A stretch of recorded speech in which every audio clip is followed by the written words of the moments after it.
Hey everyone, we're here for our Beyond the Message podcast, and I am so excited today. We have some special guests in the house. We have Ricky Carlson, who is pastor of our McHenry campus, and his lovely wife, Alana, who I am so grateful to get to call one of my friends. And then Pastor Scott, and I'm here. I have a question for you guys as we kick it off this morning. What's the best meal you've ever had? Oh, there you go. The best meal. For me, probably something that my mom made. She's, the best chef. Like a good cook. Yeah, literally everything she makes is amazing. She makes a spaghetti sauce, and I asked for the recipe, and there's no measurements because she's a real cook. That's awesome. But I would say, her spaghetti sauce is really good. We were pretty spoiled coming from the Portland, Oregon area because it's like culinary, to the max. I think that's how the rest of us feel about you as well. Is that? So spoiled. You know what? You're probably right. Yeah, more than just bone and beef. More than just bone and beef. Yeah. But I think the meal that comes to my mind is probably my mom's lasagna. Like there was one dish that she made, and when she made it, it was like, okay, it's about to go down. So my mom's lasagna is probably. And are you Italian? No, she just makes a really mean lasagna. Just like pasta. No, looking back at it, I'm not sure how. Yeah, it was good. That's all I'll say. Yeah, like you just loved it.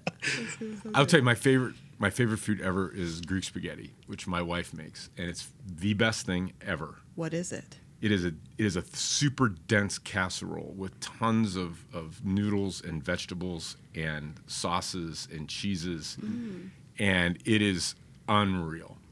And so if you're listening right now, let's do that Greek soon. spaghetti. Yeah, let's do that soon. Look under your seat right now, Scott. Exactly, that's right. Greek spaghetti for you. But I think my favorite meal, that'd be my favorite food. Yeah. My favorite meal is when our family cooks together. Oh, that's cool. Oh, yeah. And we prepare it together in the kitchen and laugh and talk and just join each other in the process and goof around. And then sitting at the table, it just feels almost like exhaling because you've had this experience up to that point, and now you're just literally relaxing into the meal with each other. And so that's probably my favorite meal. That's so fun. What about you, Ellie? Yeah, I think there's like two things Salmon? that I think of. I love salmon. We talked about that. The amount of people who have asked Blake about his dislike for need salmon, for salmon, Sunday is hilarious. People are like, "Do you actually not like it? Like, have you ever tried cooking it this way or that way?" So we have a lot of salmon recipes to try, much to his, dismay. I have two things in my mind. One is a meal, a very specific meal that's not like food, but it was Blake and I on our honeymoon. We got married in college, and we went to Puerto Rico on our honeymoon. We spent all of our tax return money for the year. We were both waited tables, spent all of our tax return money to book our honeymoon because we got married between our junior and senior year of college. And wasn't all inclusive or anything, so we went out to restaurants every night. And there was this Middle Eastern restaurant in Puerto Rico, so very random, right? Yeah. But it was this tiny hole in the wall place, and we sat at this little table and ordered the feast for two or whatever, and the plate covered the whole table. Wow. And we just sat there for hours eating and talking, and it just is this meal that sticks in my That's mind awesome. of the best meal. And so every time we go out now, I'm that's it. That's the bar, which is a pretty high bar. But then my kids like table nachos, which is a meal. Yeah. This is a family fun thing. We put parchment paper down on the table. Oh, that's awesome. And then the chips, and then you pour the cheese over it and the toppings, and then everyone just eats from literally off the table. So that's our fun family meal. Does the dogs awesome. clean it up afterwards? Yeah. Totally, No, but the cleanup is so easy. You just wrap it up, fold up the parchment paper, throw it in the garbage. See, there's a No hospitality dishes. suggestion right there. That is it. Yeah. That is it, man. Hey, you said something this weekend. I love a good statistic. Yes. And you said something that blew my mind. Mm-hmm. You quoted a Harvard study, and you basically said that according to the Harvard University, loneliness has basically quadrupled in the last less than a decade. Yeah. And basically, the number of people who said they have no close friends is 12% of the entire population. Zero friendships that they would consider. Zero. in addition to that, people who felt they had 3 or less was almost half the population. Yeah. Wow. And then the number of people that dine alone has increased 29% in the same thing. Yeah. When you came across that statistic, like normally a 2% increase in a broad population is a large trend. Yeah. When you're talking about a 29% increase in quadrupling loneliness is just that's like a rocket engine of statistics. Like, how did that hit you, and how do you understand that? Yeah, it was a sobering moment as I read it. The article was titled something, a couple words, and then like the friendship recession was the idea that it was talking about. That's a good term. And I thought that it was actually the term that caught my eye as I was like Yeah. reading through different articles, and I was like, oh, that is fascinating. Like we hear about economic recession and different things like that, but friendship recession, wow. And so I looked at it, and it was the leap between 0 friends to 3 or fewer from 12 to 49, like that amount of our population having That's very shocking. few close friendships. It really made me really sad Yeah. just to think about the people who have no one. Yeah. And, you know, in this study, they were also talking about some of these friendships were family relationships that people considered friendships. Yeah. And to me, that made the number even more striking of like, you don't even have a family member that you would consider a close friend. Right. So that, you know, we're excluding your brother. You know, this is, you know, you have no one. Right. Or you just have your brother and your neighbor or whatever. And that's lonely. Totally. Ricky, as a campus pastor, how do you hear those statistics in the real world of actually like shepherding people? Do you feel like that's true? Do you feel like you're experiencing that with people?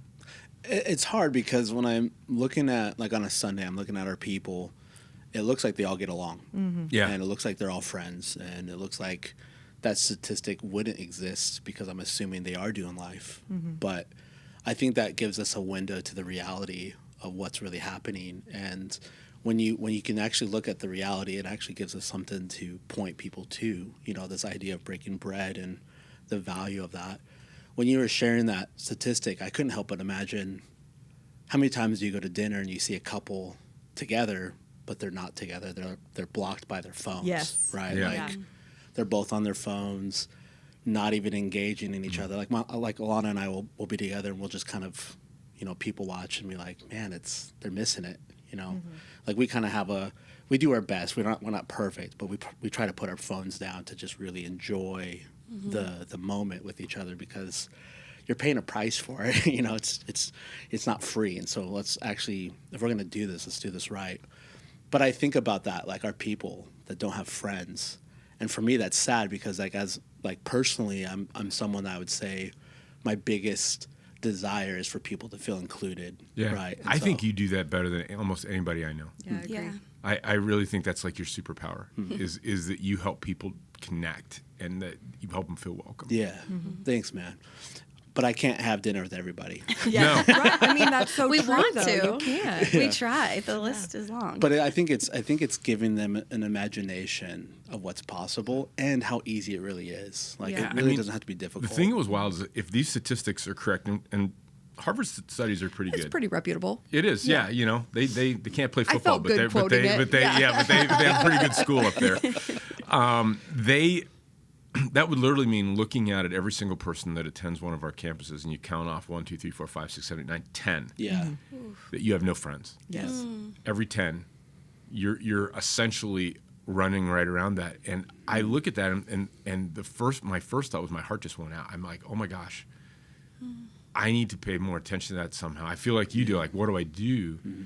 But I would just say, if you're listening to this and like that's you, I'm going to ask you to do a courageous thing. That's right. Come talk to a human being and just say, I am just feeling lonely. I'm feeling like I'm on an island. yeah. And let's start there. And let's try to figure that out. Yeah, I actually had a few really brave people do that after That's my messages awesome. on Sunday. What did they say? What was their opening line? They just like, hey, I was really struck by, you know, what you said, and I feel lonely. And it was the conversation of, I know I need to get connected, and they're talking in a church sense, right? Yeah. But their loneliness, they're referring to their whole life. Right. Like, I have no one. And they're seeing this community that they're becoming part of as a place where they could find that. Yep. But I think it's the courage to take that next step of like, okay, I know I need to get connected, or it's just like, what do I do? Help me. And so, I think that your suggestion for people to come talk to someone is right on, because I was like, okay, here's a name of someone that I want you to send an email to, and we're gonna get you plugged in. I think there's this impression of why me. Like, you look around a room and like you feel like everybody else has a ton of friends but me. Why me? What's wrong with me? Yeah. Why don't I have that too? And I think it might not look like what you imagine in your mind. It might not. Everybody else might not have as many friends as you imagine. But the other side of that too is I think we can imagine, man, if I say anything about it, it looks bad. And it will feel bad. Yeah. And what if they let me down too? I don't know that I could take that. And just how, like you were saying, Ellie, how scary it is. Like, and then how much courage it takes to make that first step. Yes. But then how amazing, like, what can blossom from that. I know for me personally, when I've, started at a new church or been in a season where we've moved and I've had to make friends, for me, I've always found that, excuse me, that jumping in and serving, because then you're like, you're in it with other people, you're showing up early to stuff is really helpful. And then obviously inviting people into your home and getting to like sit at the table and like you were talking about on Sunday and just have a meal with people. But I feel like those two things and getting involved in a life group, like I've gotten to know some of the best people by being really scared and nervous and just saying yes to meeting with a family in their house once a week. And I don't know, for me, those three things have been what helps me connect, but it's always super scary. So scary. Yeah. There was, at the church Blake and I were at before we came to the chapel, we were there for a number of years, but it was within the first few weeks that we were there. It's a church about 500 or so. A couple came up to us, and they ended up being elders of the church, but they came up to us and they just said, hey, we would love to have you and your family over for dinner. At this time, it was Blake and myself and Rowan, baby Rowan. And they had us into their home, and they cooked this meal for us, and they sat and talked with us for hours. And they explored our story, which, Scott, you're going to talk to us about this week. But like, where do you guys come from? Like, what is your story? How do you know Jesus? Like, and I, can guarantee you that Blake and I would not be in ministry today if those people had not done that. And so we are like eternally grateful for them. Isn't it strange how literally one conversation can turn 100%. a life? That's right. 100%. Like that. That's right. That is so striking to me. I've had so many people share things like that with me. Yeah. And it's usually not because somebody said something so profound that you actually remember the sentence. It's the fact that they took time and actually cared and was curious about you. Yeah. That really turned things around.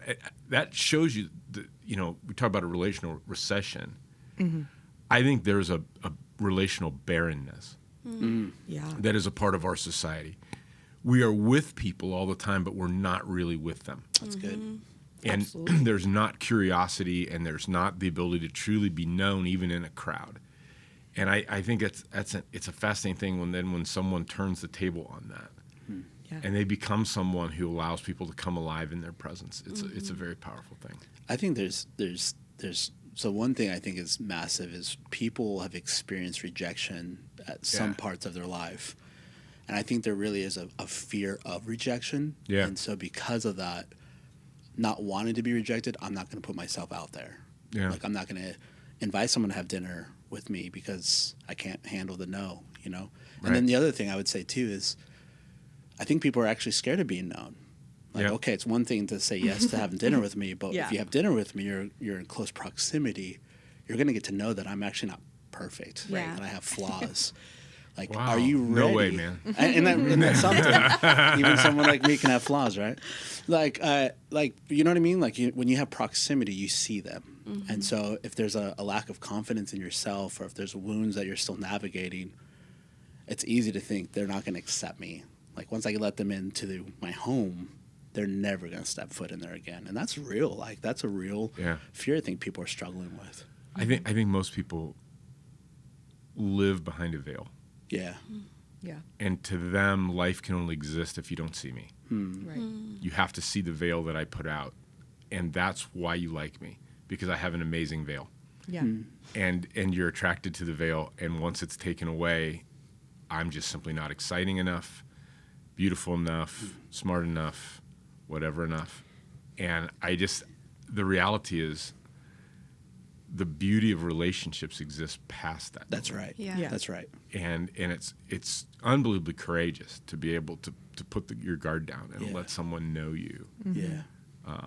When you lead in that vulnerable place and you're like, oh, I'm not dead, I'm okay. Yeah. That actually sets the table for them to be vulnerable and real too. Yeah. Right. And so I think, isn't that funny how the enemy is so good at flipping things upside down, Yeah. right? And so the thing that actually would unlock the relationship is this thing that is so hard, like you said, to get through that veil, to get through that space. Right. Once you do, I think that really does help open the door for authenticity and relationship. Yeah, and I think that that problem or that fear is even magnified for Christians, right? And the reality of we feel, and I don't, where it comes from, but we feel like, oh, we have to, like put on a good name, Yeah. and we fail to realize that we actually do that by being authentic and showing people like, oh, hey, here actually is the transformation of my life. Like, here is what I struggle with. Here's where God is working in me, But I think that for so long we felt like, again, to your point, the veil, the facade Yep. that we put up is like, oh, because I know Jesus and I love Jesus, my life is perfect and it's happy and it's shiny. When really you come behind the curtain, you're like, hey, we as followers of Jesus have normal everyday problems just like everyone else, and sometimes maybe bigger or whatever, because the enemy loves to get in the mix absolutely. of things. You have dog hair in your couch too? Yeah, So exactly. much dog hair. My dog poops in my house, I don't know. But I think like it's a pressure that people carry. And I wish they didn't, What's interesting about that is there's the things that we're talking about now, but there's also this idea of Christians relating to people who have yet to experience Jesus. And sometimes I think we struggle to do that because we're worried about the same things. You talked about Matthew's party. Yeah. Where Matthew, the tax collector, called by Jesus, all of a sudden gets very excited about a whole new life and a whole new way to see life, a whole new way to be human. Yeah. And he's realizing my life doesn't have to be what it is. I don't have to be a cheat and a chiseler. I don't have to just completely, profit off the backs of people. I can live in a radically different way. And he wants to be set free of that. And his first thought is to get all his friends together and throw a lavish party and invite Jesus. Why do you think he did that? It's such a great question. I think there's like a couple pieces, and it doesn't tell us specifically why he does it, but I think one, eating meals together in that day was customary. It was normal. And so gathering all your friends for a meal was like something that you did. Yeah. But I also think that there's this piece of like I love a fresh new believer. Yeah.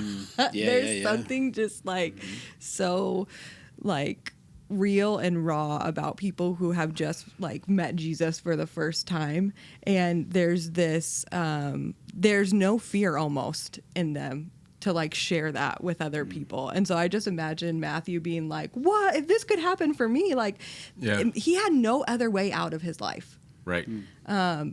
There was no other way he was going to leave the life of tax collection. Right. No one else was going to give him a chance. And he had made that choice. And so I just see him. Yeah, he's going from tax collector to religious leader. Right. Which, I mean, that's that's not possible without Jesus. Right. Yeah. It's not. barely possible with Jesus. Right. But I think he's like, he's in awe. he's amazed and he's just jazzed to tell his friends about like, hey, guess what? I don't have to do this anymore. I'm following this guy. I don't know, but I think what a weird table was he sitting at. What is the wildest party you guys ever been at? What? I don't know if we can talk about it. Answer that. Wildest party. You guys ever been to a party that's uncomfortable? Uncomfortable. That's funny you say that. There's been parties that weren't uncomfortable at first. Yeah. And then you fall in love with Jesus, and then they become Yeah, uncomfortable. that's a good point. You're That's a like, good I don't point. know if this is the life I can live anymore, you know? Yeah. But the most uncomfortable party, I don't know, man. What comes to your mind? I'm trying to think. I mean, I love a good party. So most of them I have a good time at. I can't think of any that were uncomfortable. I'm trying to think. How about you, uncomfortable. Scott? What's Oh yeah, I've been to a lot of uncomfortable parties. I think I remember when I had first given my life to Jesus. My job in the ministry that I was a part of at the school I was at was to throw parties because I didn't know enough about the Bible to teach it. I had no musical abilities to lead worship. What a great job. It was. And they looked at me and they're like, "What are you good at?" And I'm like, "I can throw a wicked party." And so they're like, "Go do it for Jesus." And so I am certain, I look back on that now, I am certain I made people uncomfortable. Right. I am certain that there were certain values and mores that I was unaware of in the Christian circle at that point in time. But my heart was I wanted every single person in my school to know Jesus. Yeah, that's good. And if I could create an environment, like I'm thinking, oh, I can throw a party you want to come to. And I think that it's interesting because there's times like the Pharisees don't like this party. They don't. They have a lot to say about it. Yeah. They're not happy whatsoever with Matthew or the people. And the reality is, I'm guessing the people who are friends of a tax collector don't have friends that aren't like tax collectors. Right. This is the friend group. Yeah. And I'm guessing that once you throw certain morals to the wind, you might throw all morals to the wind. It would be easier to, I think. And I'm guessing this party was minimally pretty awkward for folks who are religious. I'm guessing language might have been more colorful. I'm guessing activities might have been different than they're accustomed to. And they look at this and they're like, how can a religious leader, a rabbi, a teacher of the law like Jesus, be there? Right. And his answer is amazing. He says, you don't go to a doctor if you're well. One of the things that I think about in that, he's actually not talking about the people at the party. Yeah. I love that that's about right. him. He's so sneaky. He is. He is actually talking about them, that they have just as great of a need Yep.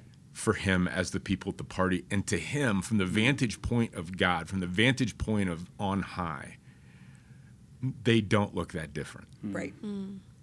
I've been around, there's times I've been around people that have the idea that sin is simply external behavior, and that if you can separate yourself from external behavior or people who have those external behaviors, that you'll be fully clean. Yeah. And I think that really undershoots sin. Yeah. Yeah, I think that's why Jesus, I mean, that whole passage is so short, but it's packed. Yeah. I mean, he calls them to the Hosea scripture, Yeah, which tell me about that.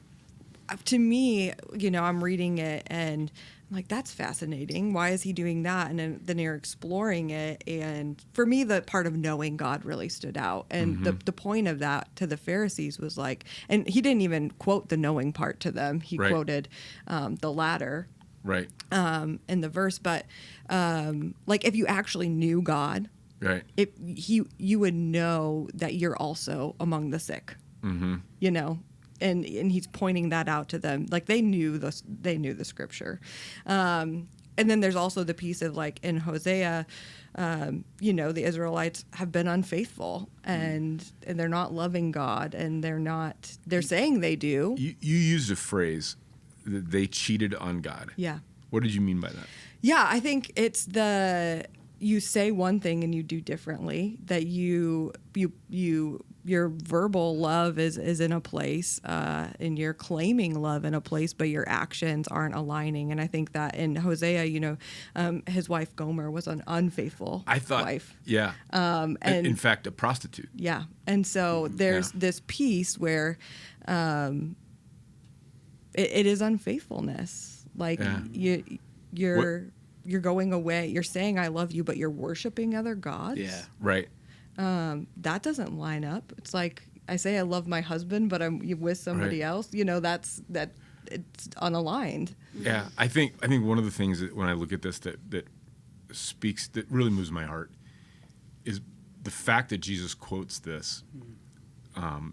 In rabbinic tradition, you would quote the last line of something in order to reference the whole thing. So he's referencing the whole story. Yeah. And what he's basically saying is, if you remember Hosea, Gomer was a prostitute before he married her. And I'm the one that told him to go do it because she is just like you. And he is just like me. Yeah. I have come in the midst of your prostitution and your cheating on me and your unfaithfulness to me, and yet here I am. And you're complaining that someone has not been as faithful as they think or you think they should be. The reality is none of you have been faithful. And here I am in the midst of that. I am the one true faithful one. And faithfulness is actually graciousness. So I just think there's a ton there. It's so much. And their unfaithfulness doesn't prevent him from coming back. Yes. Right. Like, and it's actually why he came back. Yeah. There's so much beauty in that. And I think that's where the power of seeing other people comes in, right? When you know where you've been. Yeah. When you know your own story, when you know where God has rescued you from. Yeah. Those stories that are like Matthew's, that you're like, there's no other way but God. Right. When you remember that story and you celebrate the work that he's done, I think that there is something then inside of you that it compels you to want the same for other people. Yeah. And like I said Sunday, like sometimes you have to work on that a little bit because we can want to exclude people from it. But I think there's like this compelling thing that happens inside of us. But Ricky and Alana, I've just experienced you two. We came to the chapel around-ish the same time. I think you came about a year after we did, a year and a half. Yep. And I actually remember one of our first interactions was after you bought your house. Yes, I We remember went that. back to your house and we sat on your floor and just shared time together before you had any furniture in your home. Before I think the boxes. I don't even know if the moving trucks were there yet. I don't know. You guys helped us move in. Oh, You helped. We got it out of storage, and then that's why you came. guys were there. And then everybody came and helped, but then you guys were the last people, and we just sat on the floor, And- just took a deep breath. We're all exhausted, and just I remember we looked around at this house and like just kind of dreaming of what's going to come in this house. Yeah, and I just have since that moment of like sitting on your floor, have experienced your home as a place of belonging, and just have seen you guys see people really well and love people really well and invite them into your home and invite them to your table. Tell me about that journey for you guys. Like, where did that desire, because you have a very vocal desire to do that. Like, you talk about it, like, we want to do this. Where did that come from? Do you want to go? I think both of us have families that they look drastically different in our homes, but both of our homes were places of invitation. My home was wild and chaotic. I have 5 boys, 4 brothers, and so my mom and dad, raising these 5 knuckleheads, But my house was filled with people. All of our friends came to our house because the way my parents treated them. Everybody called my Mama Carlson, And my mom had a way of seeing our friends for who they really were, and like would invite them to do something, and then out of nowhere be like, "How's your grades?" And, kind of catch them off guard. Like, "Mama Carlson, my grades are good." It's like, "All right, good. Keep those grades up," And then my dad had a way of like, speaking of like at the table, he was, he loved board games, Risk and other type of games. And so he would invite people to the table to play games. And so literally our house, especially Friday, Saturday, was filled with all of our friends coming in, doing sleepovers and hanging out. And that's the way they did it. It was messy and chaotic and just, but full of life and excitement and stuff. And so that, for me, was a way of like, oh, our house can be a place for people to come, you know. And as we're raising our kids, I hope that carries over, that like people just want to come and be with us. But yours was a little bit different, Alana. I mean, we had people over. My mom would, when in my early 20s, there would be like 20 of us just on a random Monday when we all have weird different jobs at different times and stuff. And we would just she'd come down and someone would be making a cake in the kitchen, and then someone would be in a room like playing a game, and there was just people all around. She kind of, now that I have kids, looking back, I'm like, oh my gosh, that was probably like chaotic and messy, like you said, but it's also so beautiful. They would host parties too. They were really good at that. Yeah, there would be holidays and your family did this and my family did this when we lived in Vancouver, but we'd have like family night where we'd all go to your house or we'd all go to my house, and we just literally would just get together as a family. But we always had people around, and I feel like that's how you get to know people. Like we said earlier, you are vulnerable and you are like kind of exposing yourself, but also like, I don't know, take it or leave it. Like, this is who I am, and I want to get to know who you are, and come into my home and see the good, the bad, the ugly, and the beautiful. And but yeah, we just always had people around, and so I just always wanted to continue that, and just because that's how you get to know people. Like saying hi to somebody on a Sunday and talking is great, but I want to know you. Yeah. And I want you to know me. And so doing that in our home has always been, I don't know, just something we enjoy. I think both our parents did a really good job of what's mine is yours. Right? Yeah. And so like even at your house, you know, you guys had a lot of toys and stuff and hot tubs and all that stuff, but I never felt like I could. Multiple hot tubs? No, just one hot tub. It was a short season. Wouldn't that be something? That's the East Wing hot tub. Yeah. I was like, what? It was on not the like south that. side. No, but you guys like your dad, like jet skis and stuff like that. Yeah, and he'd say, bring your friend. They'd come, we'd invite however many people, and then he'd, you know, he had set rules. There was definitely rules. He'd always say, treat this house like it's your favorite toy. Head on a toy. swivel. I mean, how many times have I heard him say that? Head on a swivel. But he would invite people in. He'd take people snowboarding. Like, he'd bring kids from the youth group. And so... he was quick to... The things that the Lord had blessed him was a way for him to bless others. So, like, his toys were like, you get to play with my toys. But treat him well. They're my toys. So let's make sure we all know that rule. But still, there was an inviting in, and I feel like we learned that from both our parents. Yeah, that's so good. And I think that something that you have done really well, and I think a lot of people find it counterintuitive, but at gatherings that you've hosted that I've gotten to be a part of, you have so many different people there and it's beautiful, but there's this thing where you invite people to bring things.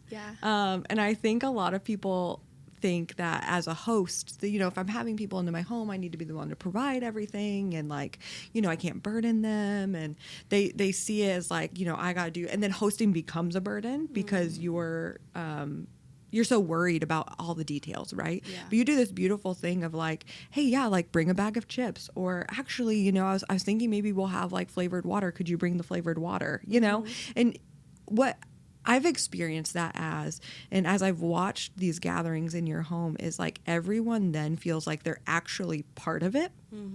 They're not sitting outside of it. It's not like, oh, hey, I'm coming into this space where I'm kind of an outsider, a foreigner, but it's like, oh, like your best friend brought something and then I brought something. Like, does that mean like I'm your friend? That's right. You know? You're my friend. Everybody is. And I just like, I love the way you do that, but it is counterintuitive for some people, right? I mean, the true reason why I do that, and this is real. The veil is lifting. The veil is lifting, guys. Here I am, vulnerable. It's for sustainability. Because I want to host people in my home, logistically, financially, like all the work that goes into it, which it can be as little or as big as you want to make it. It doesn't have to be extravagant every time. But for us to be able to sustainably do this regularly and have people over, it helps. So not only are you being able to be a part of it, but also like it's a real serious help. If you bring a salad to dinner, I'm like, oh, thank goodness. Like, okay, that's a huge help. So it goes both ways. Like you're feeling like a part of things, and it truly does lift the weight of hosting and help so that we can sustainably continue to do it. And it just feels good to like be able to bring something. Like when I go to somebody's house, whether they've asked me to bring something or not, I always say, what can I bring? Yeah. You know, and sometimes they say nothing and sometimes they say something. And if they say nothing, I bring them a plant or something if I can, or flowers if I can. So thoughtful. But yeah, it is for sustainability so that we can continue, because it would be to be able to cover everything just logistically and physically all the time. It would be really hard. Yeah. Yeah. I think that's I'm curious. When I hang out with my guy friends, yeah, I was wondering about this. Like you can just pour chips into each other's hands and you're fine, right? And so, What kind of chips? yeah, exactly. Yeah, I mean, All the kinds. like maybe if it's extravagant, you order a Domino's pizza, you That's throw it right. on the table, and everybody eat. There's really not a lot of care given to this thing called hospitality. Yeah.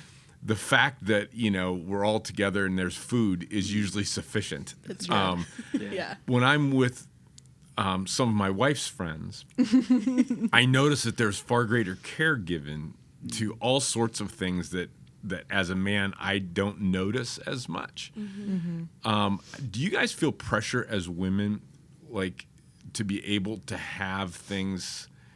Like when you have people over, or when you're in a setting where it's your home, that it's somehow a part of an identity piece that is bigger than that. Because as a guy, I've never felt that one time. Like my wife will say, "Did you clean up?" And I'm like, "Nope." I don't feel a pressure because I enjoy it. Like, I enjoy making things pretty. I was a part of a women's group for, 7 years back in Boise. And our thing was, like kind of like the Finers Things Club from The Office. Like, no plastic, no paper. Like, we wanted it to feel nice. And so, for me, it's not like a pressure. I truly love, like, I get to pull out, like, the nice plates today. Yep. I don't think it doesn't. Every time I host somebody, it isn't like that, depending on the situation or what my capacity is that week. I have many times had people over and it's paper plates, and that's okay, and it's all right. But when I have the capacity to do stuff, it doesn't feel like a pressure. I kind of get excited because for me, it's kind of a creative outlet. Like, what candles am I going to put on the table, and what kind of, That's usually my thought too. I bet you do. Scented or unscented. Yeah. Honey, where's the candles? Yeah.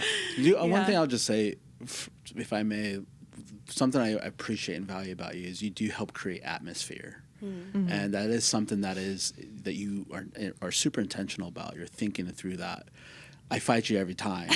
Like, hey, we have people coming over, sweep. If we're going to ask them to take their shoes off, let's make sure they have a clean floor to step on. Like, you have these things that you think through. I have a list. In my mind, it's like, what's clean after they leave so we can enjoy a clean house, for the weeks to come. But we clean and we prep and we prepare a space. And one of the things that I get to witness, because that, like, Scott, that's not I don't work that way either, but I see you do that. 9 out of 10 times when someone comes in, there's almost this like, like there's a moment where they realize they're entering into a moment, right? Like you've prepared this space, and that alone creates an environment where people feel like they belong. Yeah. Like that level of intentionality alone makes them like, oh, you care about me the way that you set this up. Yeah, I want people to feel comfortable. I want them to come in and just relax. I literally am like, help yourself to anything. Totally. Like, our home is your home. And I have now everyone's going to know, I have a checklist. It's like, and I literally put it in my to-do list because I'm so logistical, but I literally like set the lights, no overhead lights, only soft lighting, set the diffuser to be like the Pura going with the right scents, and then candles, and I don't know. I like paying attention to the detail, the nice ice cubes in the water cups. I don't want this to make anyone feel like, oh, it has to be so grand and big. That's a gifting of mine that I am proud of and I really enjoy. But creating the space and the atmosphere for people to come in and be like, oh, like, I'm being cared for. Like, this person cares about me, and like making a space that is nice and comfortable. Like Yeah. I want to do that for people, and it doesn't, for me, it doesn't feel like a burden. I'm excited about it. But yeah, atmosphere I think is You don't important. always do that. Like, no, we'll like I have said, I don't always. Sometimes friends will come in and be I don't like- clean the toilet. Surprise, surprise. Yeah, totally. And that's okay. But I do like setting the atmosphere as much as I possibly can, because it's, I mean, I want to be in a good atmosphere, selfishly, you know, too. Yeah. I think I'm like the opposite end of the spectrum of like, I love a fun, good atmosphere, but I'm like, I don't know. I have 2 giant dogs and like 3 kids, and my house is just like as much as I want it to be, like all put together. I'm like, it just never is, right? Yeah. It just like, it's clean, but it's not like, I don't have like cute candles that I put on the table. I Dollar light store. a candle like on the shelf or whatever, and I'm like, it smells good, but I like what I've come to appreciate in hosting when Blake and I moved to our smaller house, this was a big thing for me that I was really worried about, because I love having people in our home. And I was like, what kind of space are we going to have? But we've just like found ways to make it work. And what I've found in this is that people just want to be invited more than anything. That's right. And like we've literally we live in a 1,300 square foot house. It's a little Cape Cod cottage, and we've invited the whole Palatine campus to our house. And like, albeit it's in the summer, and like we opened up the doors and had people in the backyard. Yeah. But it was like, okay, well, here's one giant pot of chili, some paper bowls. Our house is open. Come in and out. The kids can do whatever they want, and when it's all done at the end of the night, like there's stuff everywhere, and I don't even know what's happening in my home anymore, but it's like the best feeling to me to just have my home filled with life and laughter and community. And so for me, it's like whatever it takes. And like, we're in the middle of projects. Our cabinets are like half painted, and we still have people over all the time. And what I've found is like, for me, and I appreciate going to an environment like Alana creates.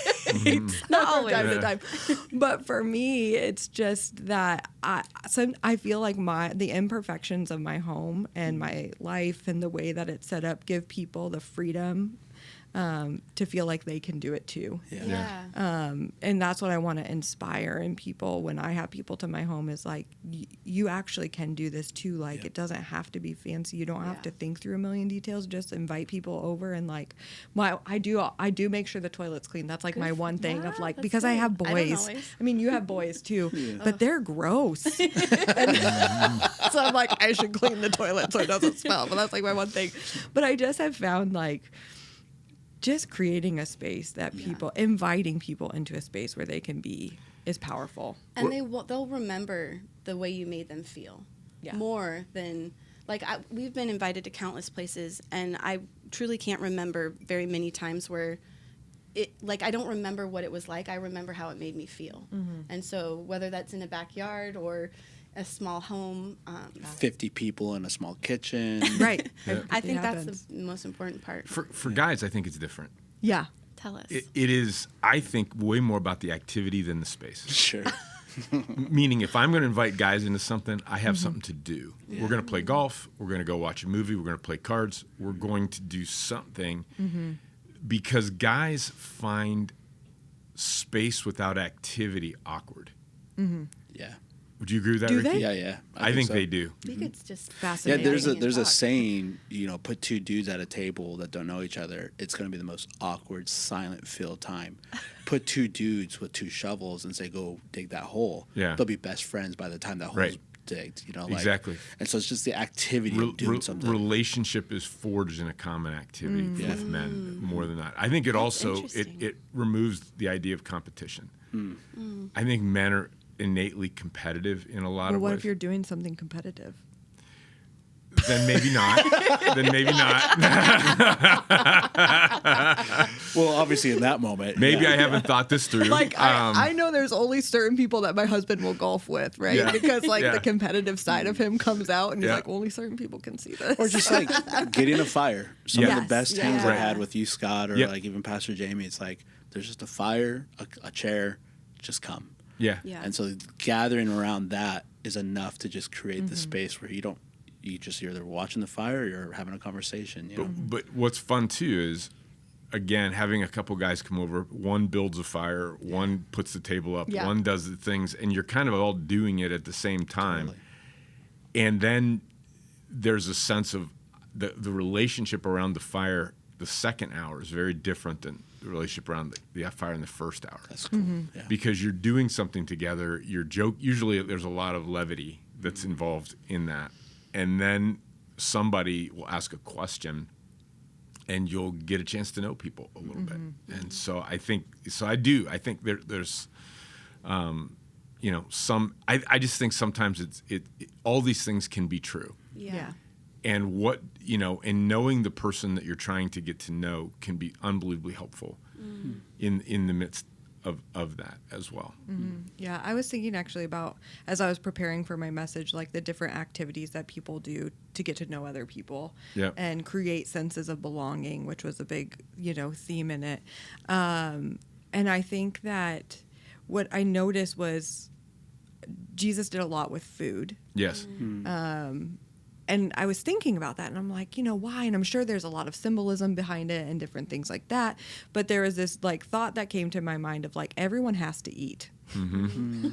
Like, there's not a person who doesn't have to eat. And so it just is this like commonality that everyone can have. And it doesn't have to be, you know, hey, I am a golfer, and so I'm going to invite people to golf. And then only people who can golf can come, or like golf can come, or, you know, for women, like, you know, I don't really like craft days. No?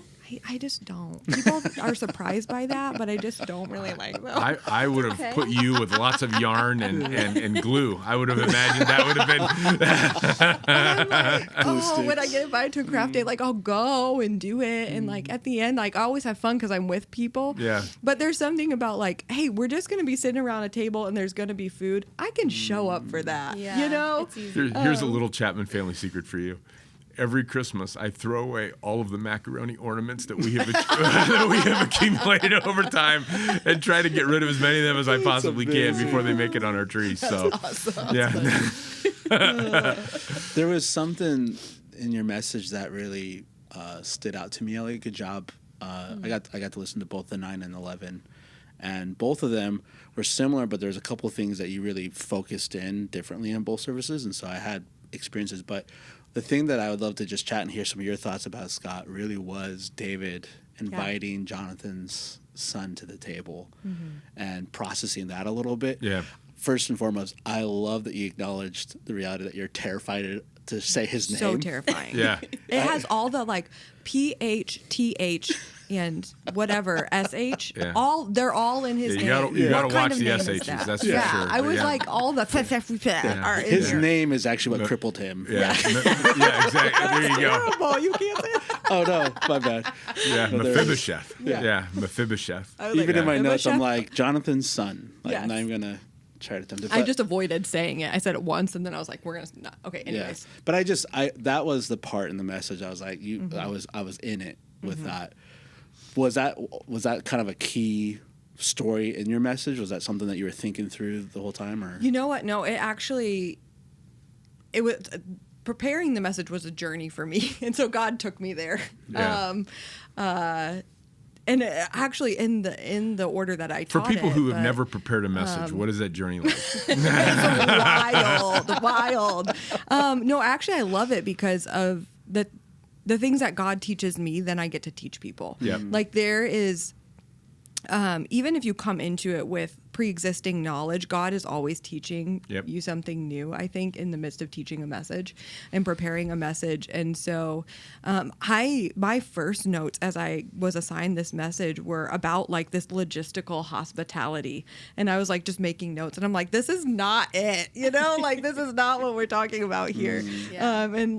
And really it was this journey of like looking at the Matthew scripture and then looking at the Hosea scripture and thinking about knowing God. And then I'm like, oh, who knows God? David knows God. Yeah. Like, and talking about Psalm 139 and Psalm 23, like, whoa, we know how much he knows God, and how much he is known by God, and how much he rejoices in that knowing and is amazed by that knowing. It was so profound to me. And then I was like, what did he do about it? Like, that's literally, as I'm preparing, the question that I'm asking myself, like, what did he do about it? And I came across the story of Mephibosheth. Good job. And I really got to slow myself down to get there. And it's an emotional story. And for me, it was just this profound revelation really from God of like, this is what David did with the fact that he was known by God.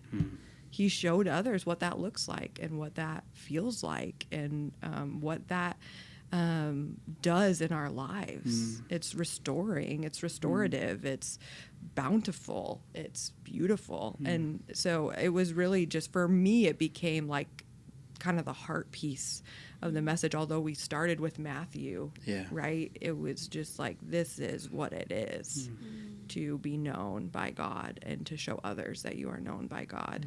But yeah, so I think, I don't know if that answered your question in it, but Scott, every time we have conversations, there's always history involved. And so this idea of coming to the table, when I think about that, I think about like medieval or even in novels or fantasy stories or whatever. There's something about the table.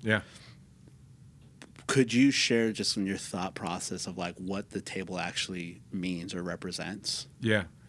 I think that the table is a massive concept. I loved how you used it. I thought you used it really well. The fact that we build them to begin with. Start there. Most people ate without tables for most of humanity. Whoa. Wow. And we actually decided at some point in time that there was a piece of furniture that we wanted to put that would be the center of the conversation, that we'd put all the food on, and it would force us to look at each other. Whoa. Because if you don't have a table, you can look in whatever direction you want. You can turn your back. You can sit different places. And there's an in-group and an out-group. At a table, there's only an in-group. That's awesome. And I think that is the power of a table. It's saying you're in. You're here. You're part of the circle. You are in this with us. And I think like even with Mephibosheth, David doesn't just not kill him. David doesn't just provide for him. David invites him relationally to be at his table. And I just think that is incredible. And that's what God does for us. It's also what God wants us to do for others. That's good. One of the things about being a Christian is you're supposed to be like Jesus. Right. And so in that, we're also, not only are we at God's table, but we're providing tables for others. And that can be a literal table of where you invite them to. And there's a powerful thing about being accepted. I think it's something that a lot of people question or wonder, am I accepted? Am I valued? Am I really in? And in a lot of our lives, we have had a never-ending finish line. Like, oh, you're almost in, but if you could do that, or if you dress like that, or if you could have this activity, or if you could do that, then maybe you could be the in crowd. And I love what you said about the cafeteria. That brought back a memory for me, man. Doesn't it? Totally. Yeah. I can remember in high school walking, particularly if I, had not been on time. You're walking into a cafeteria and tables are set up and tables are gathered. And the biggest thing you're worried about is there a place for me? Is there a place for me? And how am I going to be viewed by where I sit and who I'm with and all of those things? And, there were, at least in my high school, there were tables that I didn't belong at. And I never attained, or I was never able to, feel like I made it to that. And so I thought that was brilliant. It's one of the questions that I ask my kids almost every day. Okay. I always ask them, I'm like, who did you sit with at lunch today? Yeah. Because That's a great question. As a mom, I want to know where they're sitting. One, like who's at your table, but also I want to know that they have a place of belonging. Like that thought of like walking into a cafeteria, or my kid walking into a cafeteria and having that feeling of like, where am I going to sit? Like as a mom, I'm like, whoa, I can't handle it. And so every day I'm like, who did you sit with at lunch today? Could I add something to that, Yeah, Scott? Because I too actually had a profound experience on Sunday. The moment you acted out the tray, right? Yes, just I agree with walking that, it. actually. And just visually seeing that triggered a memory I haven't thought of forever. And I'll do this really quick. I actually shared this in the breakthrough moment at McHenry, both services. The moment you did that, I remembered a moment in my life that I didn't realize until like Sunday how much of an impact it had on me. I had a friend in 4th grade. We became best friends all through middle school and late into high school. In 8th grade, we had this really gnarly fight that separated us. And for about 3 weeks, we were trying to figure out if we could be friends. He did life with my family. I did life with his family. We were thick as thieves, you know. And when this happened at school, it really caused a lot of trouble. Like, it caused a lot of problems because we, the two of us being core friends, had a shared group of friends, and we would all sit together at the table. And I remember it got to this really apex moment where, like, I can't be in your presence. And I remember showing up 8th grade, got my tray in hand. He beat me to the table. And I remember, like, I can't go there. Like, you know, I got to go find a new identity, a new place to belong, right? And so I remember turning, and I will never forget, he yelled my name, got up, and said, "Ricky, this is silly. Come to the table. Come sit with us." And it was everything I wanted. Like, at the core level, there was this depth of desire to be back at the table. Yeah. And he offered it to me. And for whatever reason, I turned it down. I was like, no. Wow. Like, I can't. I'm not going to go back to the table with you. And I turned around. And the moment I turned around, I mean, hot, just tears just coming down like, "You idiot. Like, why'd you say no? Like, that's what you wanted." I remember going home that night, having a conversation with my dad, like, sobbing. Like, I ruined it. Like, I really ruined it. He offered me forgiveness, and I threw it away. He'll never give me that chance again, you know. Just sobbing, my dad just trying to do his best to, you know, console me and whatnot. The next day, same thing. He beats me to the table. I don't even look, and he just yells from across the cafeteria, "Ricky, get over here," you know. And I remember just kind of walking slowly, timidly to him, and he gets up, and he just gives me the biggest hug. Wow. And in the middle of my cafeteria, 8th grade, trying to hide it, you know, but I just began to just cry. Like, what grace, what mercy, what love he showed me. And we were at the beginning stages of Christianity and stuff too, so he was really showing me, like, an example of Jesus. Yeah. That has shaped me. Like, I didn't even realize that moment in 8th grade has shaped a piece of who I am. This idea that people get to belong was formed from the way that my friend treated me, right? And I didn't even realize just truly in that moment, like, how I've lived the rest of my life from the act of mercy. And that is unbelievably powerful. Yeah. Man, it really is different to live in Oregon. I don't think that would happen in Chicago. Yeah. No, that's profound. What a picture of God's love. Like, what a picture that is. And I think that so many people in our congregations and across our campuses and people who are listening to this can probably resonate with that feeling of, like, knowing that they're being invited back to the table. Yeah. But there is a fear in people, I think, of, like, oh man, that means God's going to see it all. And there's this reality of, like, he already has seen it all and is still inviting you back. He knows, and he's still inviting you back. And but he does relentlessly pursue us in that way of, like, every time we walk past, like, come back. Like, this is the table where I want you to sit. And it's that belonging that, when you were talking, Scott, I was thinking about, like, how much we strive even to belong at tables once we belong to them. We work so hard to maintain that seat. We work so hard to make sure we still qualify to sit at that table. And I think that leads to this, like, exhaustion in our lives. It leads to even more of that veiled reality in our lives.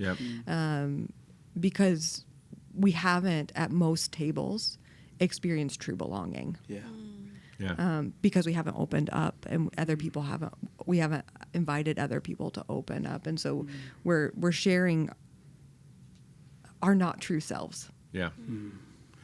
I think too, one of the powerful parts of this in the series, I mean, we're kind of taking a look at a 4-week journey on how to basically share Jesus in the world in a way that could feel pretty different than the way we've been told. Right.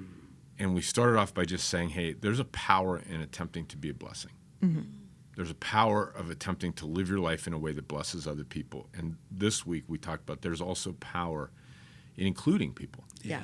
That's good. So you're a blessing, and now you're including people. And I think this has been a beautiful conversation. I think part of it, though, for some of us, we need to reduce it to the minimum. That's good. I don't have tons of time, and I can start thinking that I can't do this. Right. I'm not very creative like you, Alana. I'm not very thoughtful and all of those things. What I can do, though, is I can look at my day and I can invite people into what I'm already doing. Yeah. You can exercise with me. You can go to the store with me. Yeah. Some of the best conversations I've ever had with my kids are in the car. That's good. And to just take the time of my day and think, what can I do? What can I invite people into with me? And if I find that if I can just be a general blessing, people want to be invited in. And if I can invite them into proximity and I can just be myself around them and I can encourage them to be themselves around me, we go to the next part, which is the power of story. Yeah. Wow. And how can we have a curiosity, a shared curiosity? And then is the power of invitation, Yeah. of being able to say, hey, there was blessing, relationship, story, and knowing, and then being able to talk about the most important thing, which is Jesus, and inviting Yeah. into his life. Yeah. Yeah. Yeah. And I just think that's a very different way. And if you can imagine that everything is messy, Yeah. that nothing is cleaned up and nothing ever will be, Right. and that all relationships are in process, and that all you're looking at is a relational pattern around you, and you're just saying, who can I bless? Who can I include? What story can I ask or share? And what invitations can I make at any given day of your life? And that's as good as it gets Yeah. in terms of it. Yeah, and two, like, sometimes it's planned out like a couple weeks or even months. Like, one of the things for me is like, just get it on the calendar. But there are countless times after a worship night or after church on Sunday or something where it's an impromptu thing, like, let's just get together, let's just do something. Yeah, And let's it's just be. low production, and it really comes in all shapes and sizes Yep. in all different ways. So that's one thing. Like, I don't feel like we live rigidly to one certain way of getting together with people, but we are open to last minute stuff too, which I always thought you had to be one way or another. Yeah. But you can be a little bit of Yeah. all of it. Absolutely. Yeah. And I think it's a willingness to share your life. Yeah. It's that That's willingness. exactly Yeah. right. Yeah, That's exactly right. and letting God lead you in that. But Scott, I'm really excited for you to talk to us about stories this weekend, I am as well. and just to hear, how we can tell our story, how we can share our own story, and also I think there's the curiosity about other people's story, Yep. how we invite them to share that with us, Yep. and make them feel loved in the midst of it. But I'm excited to hear what God lays on your heart for it. And I would encourage anyone who's listening to catch up with the messages of this series. They're on chapel.org/messages. You can listen to the other podcasts that we've done on this topic. But we really just invite you to join us in person this week. And my prayer for the people who join us is that they would help someone feel known this weekend. Yep. They would see someone in the way that God sees them across the lobby, in the auditorium, sit next to someone who you notice, who you've maybe not sat next to before, and strike up a conversation. And I think that if the power of this can begin in our own community, That's right. think of how it's going to flow outside of our doors. But I'm excited for Sunday. We have service times, gathering times online at chapel.org, but we look forward to seeing you guys this weekend. It's been fun. Awesome. Thanks Good. for having Yeah, us, thanks guys. for man, that having was us. fun. This was an honor and fun. Yeah.